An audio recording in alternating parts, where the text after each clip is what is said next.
You are sitting in a dark room right now, squinting at a screen, and the world beyond arm's length is a blur. Maybe you have worn glasses since you were 8 years old. Maybe you reach for them the moment you wake up. Maybe without them, you genuinely cannot recognize the face of a person standing 10 feet away. And somewhere in the back of your mind, you have probably wondered the same quiet thing: how would I have survived? What did ancient humans do if they couldn't see? The answer is far stranger than you think. Your brain wants you to assume that blurry vision in the ancient world was a death sentence, a predator you couldn't spot, a cliff you couldn't judge, a piece of rotten food you couldn't distinguish from something safe. It seems obvious.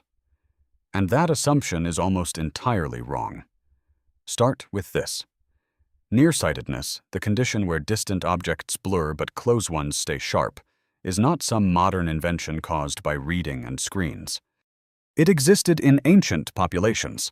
We know this because researchers have found skeletal evidence in burial sites, and because evolutionary geneticists have traced the variants that contribute to myopia back tens of thousands of years.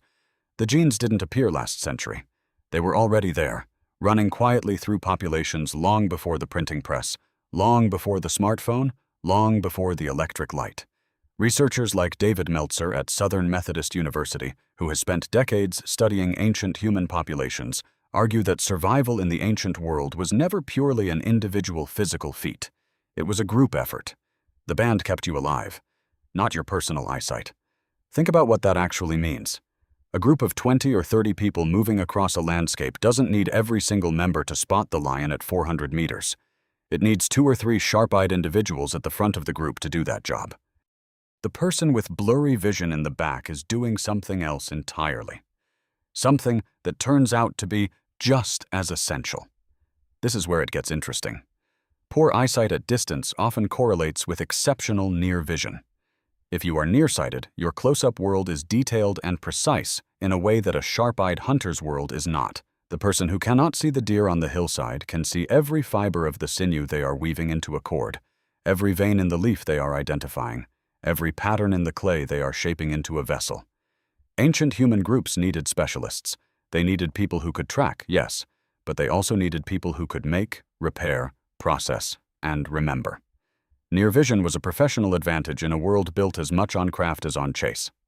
Anthropologist Nicholas Blurton Jones, whose fieldwork with the Hadza people of Tanzania gave researchers some of the most detailed data on modern hunter-gatherer life ever collected, found that survival fitness in small-scale societies is surprisingly multidimensional.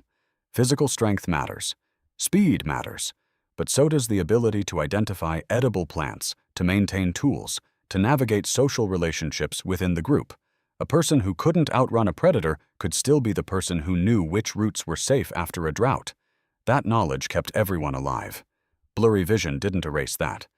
Now consider something that researchers in evolutionary medicine have been circling for years. Why, if myopia is genuinely harmful to survival, didn't natural selection simply eliminate it? The answer, laid out in work by researchers like Douglas Comer and expanded by teams studying the genetics of complex traits, is that the genes linked to myopia are deeply entangled with genes linked to intelligence and cognitive function. This is not a simple causal story, but it suggests that whatever selective pressure existed against poor distance vision, it was being counterbalanced by something. The same genetic packages that blurred the distance may have sharpened something else. Your ancestors weren't optimized for a single task. They were a mosaic of overlapping strengths, and a group's survival depended on having enough diversity in that mosaic to cover every contingency. But let's go back to the immediate, practical reality. Because even if a nearsighted person in an ancient band was valuable for near work and cognitive tasks, they still had to navigate a physical world they couldn't fully see. How did they do that? The answer is almost embarrassingly simple. They adapted. Humans are adaptation machines. Squinting actually works. When you narrow your eyes, you reduce the aperture through which light enters, and this sharpens the focal point on your retina in exactly the way a pinhole camera sharpens an image. It is not perfect vision, but it pushes a blurry world towards something usable. You can do it right now. Squint at something far away. The detail that appears is not an illusion. That is physics working in your favor, with nothing but your eyelids. They also learned to read the world differently. A person who cannot see the individual features of a face at 50 feet can still read posture, gait, the color of clothing, the direction of movement. The brain compensates. Neuroscientists studying sensory adaptation have repeatedly found that when one channel of perception is limited, others heighten. Not magically, not dramatically in the way movies suggest, but measurably.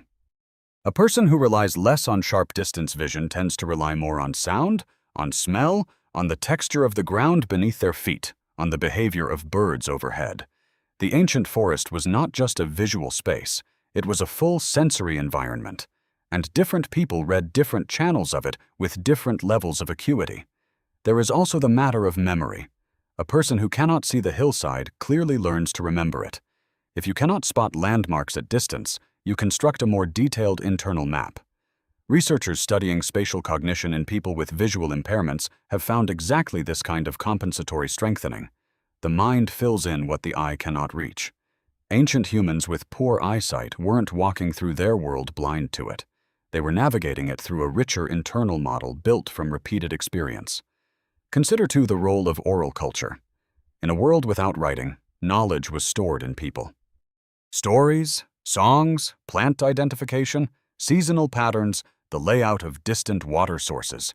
None of that knowledge required sharp eyes. It required a sharp mind. And the person who spent less time scanning the horizon was sometimes the person who spent more time listening, cataloging, remembering. Ancient societies needed their memory keepers as badly as they needed their hunters. By the time you reach the Upper Paleolithic, roughly 40,000 years ago, you see the first undeniable evidence of complex symbolic thinking. Cave paintings, carved figurines, beads and jewelry threaded with extraordinary patience. Some of this work, researchers have noted, required hours of sustained close attention in dim firelight. The person squinting at a piece of ochre, pressing it against stone with careful, deliberate pressure, creating a line that still exists today. That person was not a liability. They were possibly the most important person in the room. And then there is the social dimension. Ancient humans were not cold calculating machines, weighing every group member's utility and discarding anyone who fell short.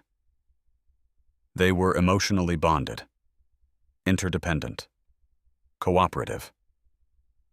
The evidence from archaeological sites shows care for the injured, the elderly, the ill. A skeleton found at Shanidar cave in Iraq, analyzed by Ralph Selecki and his colleagues decades ago, showed an individual who had lived for years with severe injuries that would have required sustained group support. The group didn't leave him. They kept him alive. This pattern, care for the non-optimal, is woven into the human story at its very beginning. A person who couldn't see far was still a person with a name, a history, a place in the social fabric. Kinship and reciprocity governed ancient groups as powerfully as any physical attribute. Now bring it forward. Right now, you are reading these words through a lens or a screen setting that compensates for what your biology didn't quite get right. You live in a world where corrective lenses are cheap and universal, where laser surgery exists, where your blurry vision is a Tuesday morning inconvenience rather than any kind of challenge. And yet the impulse to wonder about your own survivability is ancient, too. That anxiety about whether you measure up to some imagined standard of physical completeness is something your brain generates almost automatically. But your ancestors who couldn't see clearly didn't spend their lives haunted by what they lacked. They found their role in the group. They made themselves indispensable in the ways they could. They navigated the world through a combination of squinting and memory and social belonging, and the incredible plasticity of a brain that does not give up just because one parameter is off. Your blurry eyes are tens of thousands of years old. They made it this far, and the people who had them before you, the ones who couldn't see the horizon but could see every thread and every root and every face in the firelight, they are the reason you are here at all. When you reach for your glasses in the morning, you are not correcting a flaw. You are adding a tool to a human being who was already, in every way that mattered, built to survive.